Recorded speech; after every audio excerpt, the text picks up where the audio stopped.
¿Qué tal? En esta sesión vamos a desglosar los fundamentos del método de inspección por corrientes de Eddy. La idea es sentar unas bases bien sólidas para todo el personal técnico que quiera dominar esta técnica. Así que, ¿arrancamos? Ok, esta es la ruta que vamos a seguir. Primero, lo primerito, ¿qué es eso de la corriente de Eddy?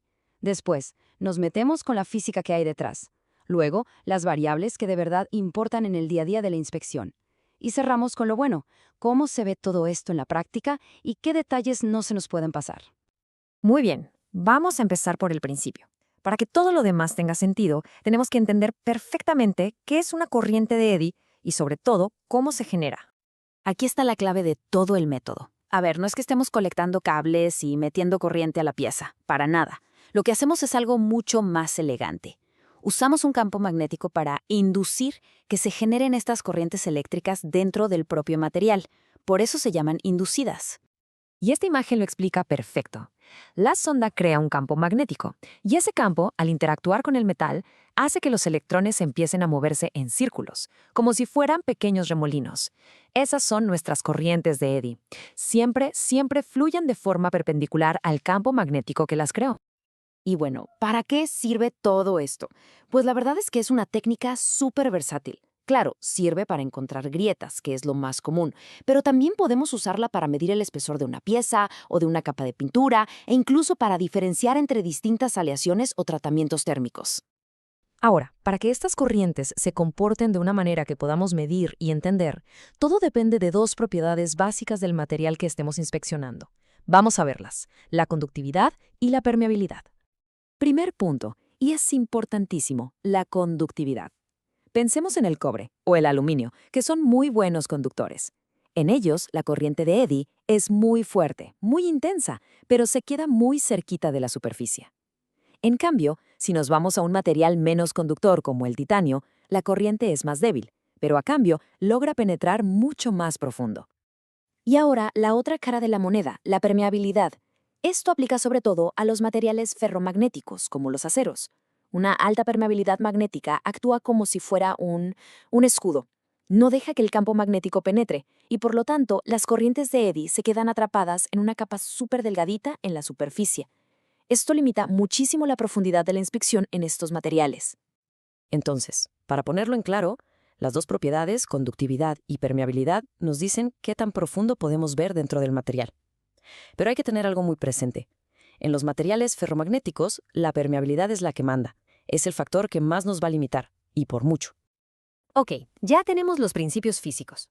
Ahora vamos a lo práctico, a las variables con las que un inspector tiene que lidiar todos los días: el lift-off, la geometría de la pieza y su espesor. Hablemos del famoso lift-off. No es más que la distancia, ese pequeño espacio de aire entre la sonda y la pieza. Y esto es crítico, de verdad. Un cambio mínimo, casi imperceptible en esa distancia, y la señal que vemos en la pantalla cambia de forma brutal. Pero ¿saben qué es lo bueno? Que podemos usar este efecto a nuestro favor para medir con mucha precisión el espesor de recubrimientos no conductores, como la pintura. Otra aplicación bien interesante es medir espesores. Miren, si el material es grueso, las corrientes de Eddy circulan felices por él. Pero si la pieza es más delgada que la capacidad de penetración de nuestro campo, este campo como que se sale por el otro lado. Y ese cambio, esa interacción, es algo que nuestro equipo detecta y nos permite medir el espesor del material. Esto nos lleva a una pregunta muy práctica. Si estamos midiendo qué le pasa exactamente a la señal en nuestra pantalla conforme la pieza se va haciendo más y más delgada. Y la respuesta la tenemos aquí, en el diagrama de impedancia. Conforme el espesor va bajando, el punto que representa la señal en nuestra pantalla empieza a moverse y a trazar una curva muy característica, como una espiral. Como esa curva es predecible, podemos calibrar el equipo para que cada punto en esa trayectoria corresponda a un espesor exacto. ¡Es súper preciso! Perfecto. Ya vimos los principios, las variables. Ahora sí, vamos a juntar todo para entender lo más importante de la inspección: cómo se ve una grieta y cómo la podemos medir. Miren esto. Una grieta muy superficial, muy pequeña, apenas si molesta las corrientes de Eddy. Por eso, la señal que produce es chiquita. Y, lo más importante, su ángulo de fase se parece muchísimo al del lift-off. A veces esto puede confundir un poco. Hay que tener buen ojo. Pero ¿qué pasa cuando la grieta es más profunda? Pues ahora sí que se convierte en un obstáculo mayor, obliga mucha más corriente a desviarse, y esto hace dos cosas. Primero, la amplitud de la señal crece, se hace más grande. Y segundo, y más importante, el ángulo de fase rota, se aleja de la señal del liftoff. Esa rotación es nuestra pista clave de que el defecto es más serio. Y aquí viene una pista de detective. Pongan atención. Si la grieta no rompe la superficie, o sea, es subsuperficial, las corrientes de eddy tienen un caminito por donde pasarle por encima. Y aunque suene raro, esto hace que la señal sea más pequeña que la de una grieta superficial.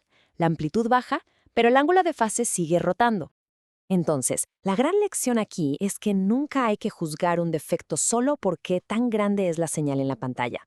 Es la combinación de la amplitud y el ángulo de fase lo que nos cuenta toda la historia. Nos dice qué tan grande es la grieta, pero también si está en la superficie o escondida debajo de ella. Ya para ir cerrando, vamos a tocar dos temas que son fundamentales para que las inspecciones en el mundo real salgan bien y sean confiables: el desfase y el efecto de la temperatura. Este concepto de phase lag o desfase es la base para poder medir la profundidad. La idea es simple. A la señal que viene de un defecto profundo, le toma un poquito más de tiempo regresar a la sonda que a una que viene de la superficie. Ese pequeño retraso se traduce en un mayor ángulo de fase en nuestra pantalla, y esa relación nos permite calcular la profundidad del defecto. Y por último, algo que a veces se nos pasa, la temperatura. Es súper importante. ¿Por qué? Porque la conductividad de un metal cambia con la temperatura. Si calibramos el equipo con un patrón frío y luego inspeccionamos una pieza que estuvo bajo el sol, los resultados van a estar mal, seguro. El equipo podría interpretar ese cambio de conductividad como si fuera otra aleación o un problema de dureza. La regla de oro es: pieza y patrón siempre a la misma temperatura. Bueno, pues hemos recorrido todo el camino, desde la física básica hasta los detalles prácticos. Al final, la gran conclusión es esta: una buena inspección con corrientes de eddy no es arte de magia, es ciencia.